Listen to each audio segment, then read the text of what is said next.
Yo Kak.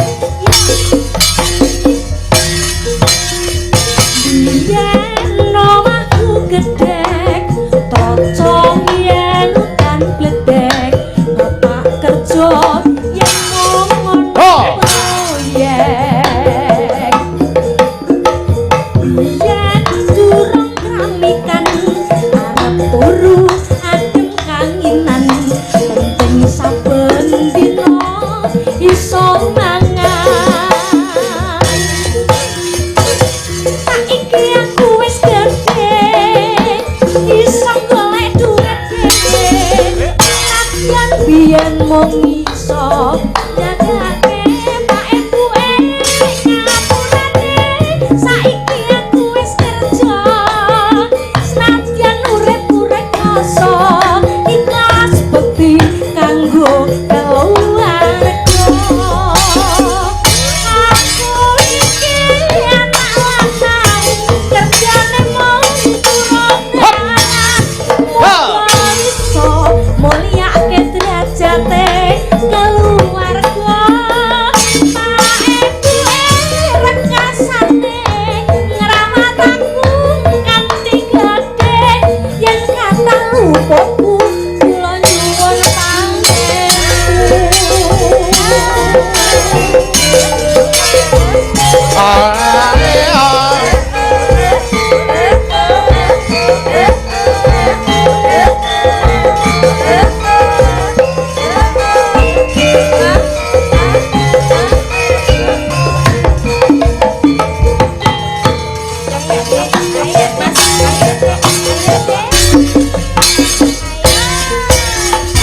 Biyen omahku gedhek, cocok dan gedhek. Kerja yen mung ono proyek.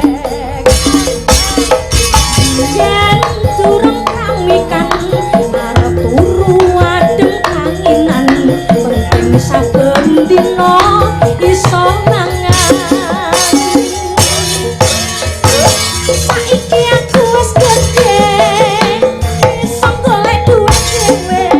Latihan biyen mung iso ngesake pak epuke ngapurane. Saiki aku wis kerja, senadyan urip-urip rasa ikhlas kanggo bekti keluarga. Aku iki anak lanang, kerjane mung turut kawan.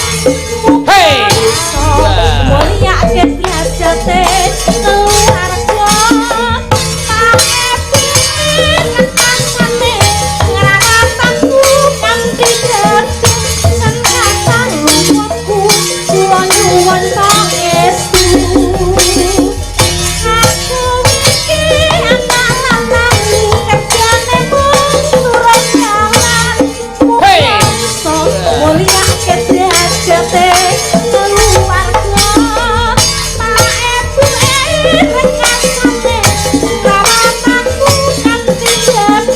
Sen kathah luputku kula nyuwun pangestu. Kathah pentapenku kula nyuwun donga restu.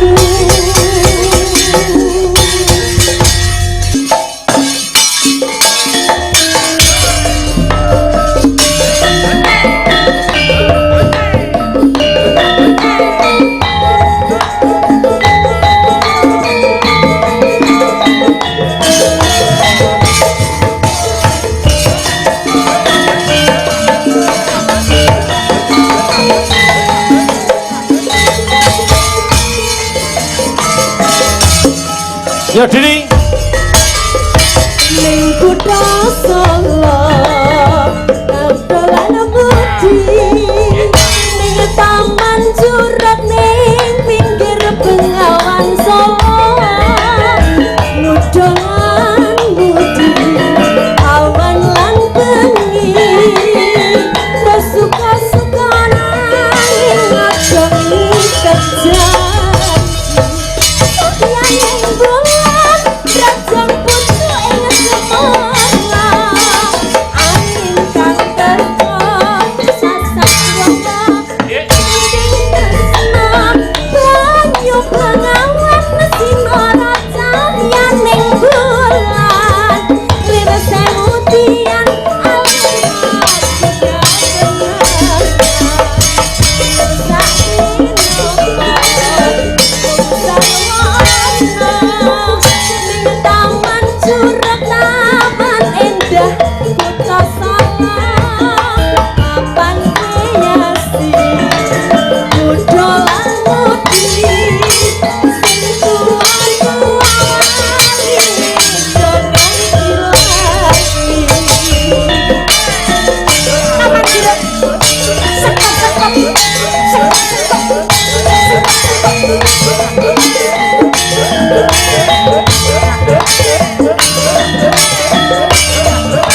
Eka ning kutha Solo muda lan mudi ing taman jurang ning pinggir Bengawan Solo muda lan mudi awan lan bengi do suka-suka nanging aja ngikat janji jangking bulan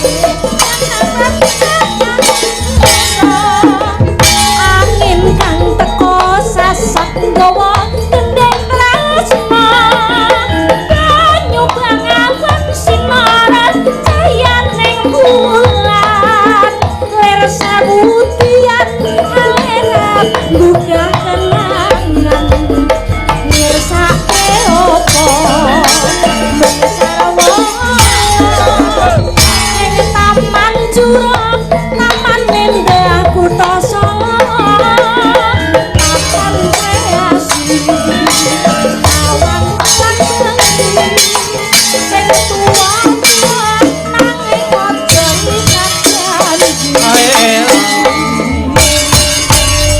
tian wujud temong paksi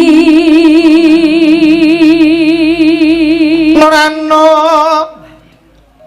agawe talineng bronto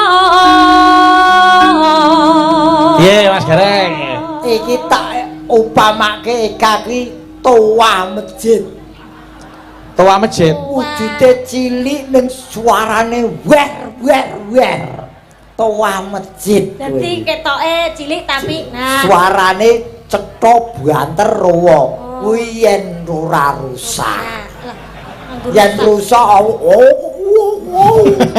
ya ora nek iki ya apik ora rusak tegese powere full ngono banter ngono powerful. iya kuwi jenenge teknik manipulasi ngerti Pak Iya. pengelabuan Penglabuhan. Ya. Jadi aku nyuara banter ngantek muni mburi maktut enggak krungu ta? Enggak krungu.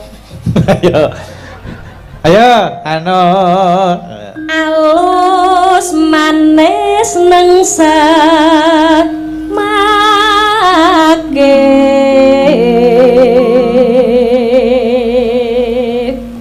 Lorano waswenggon kula lana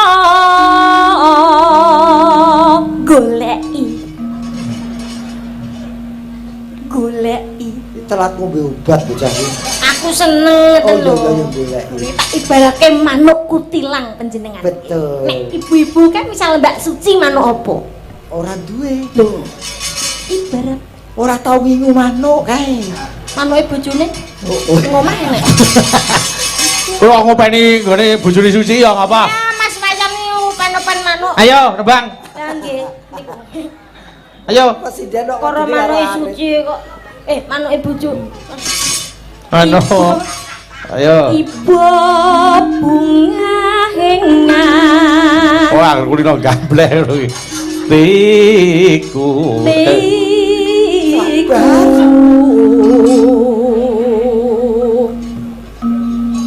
nyanding bisa dadi tombo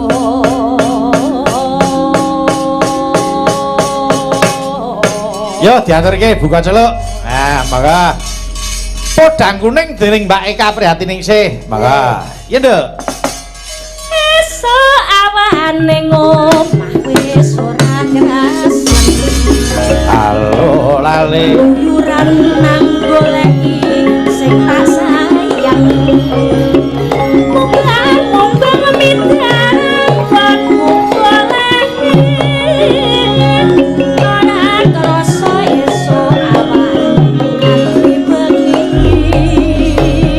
eman alien nganti yo kang nyawa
krama seger sing penak.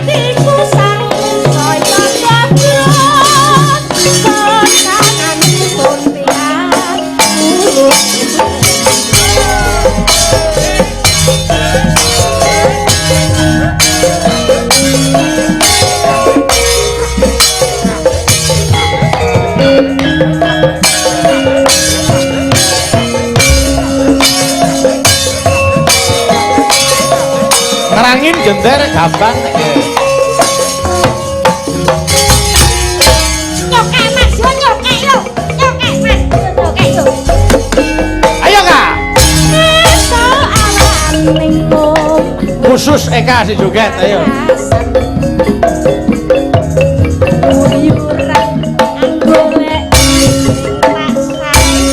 Ya.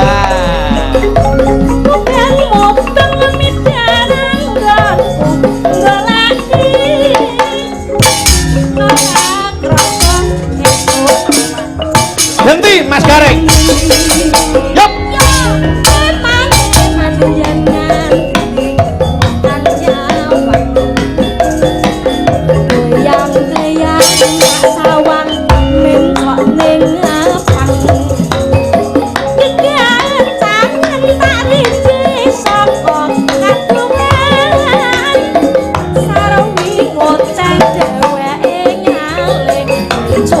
Eka, yo.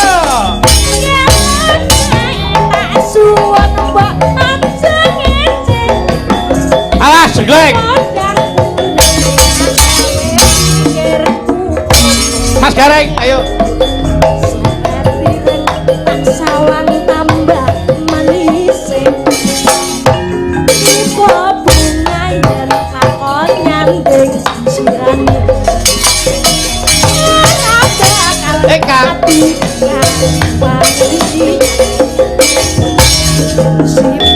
Ya, Mas Gareng, ayo.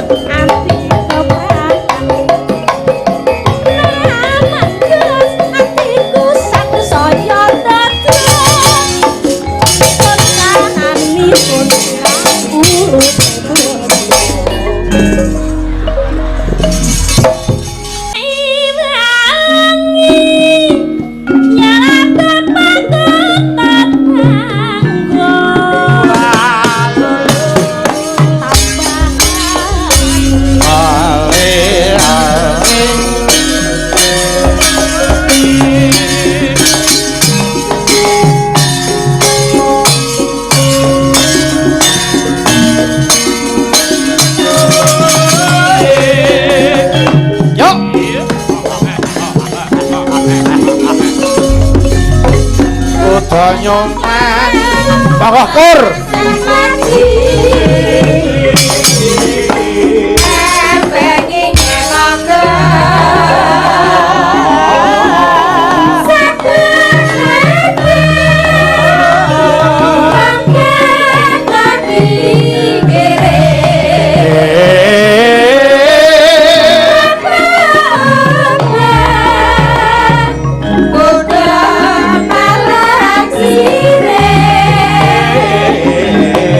dua kali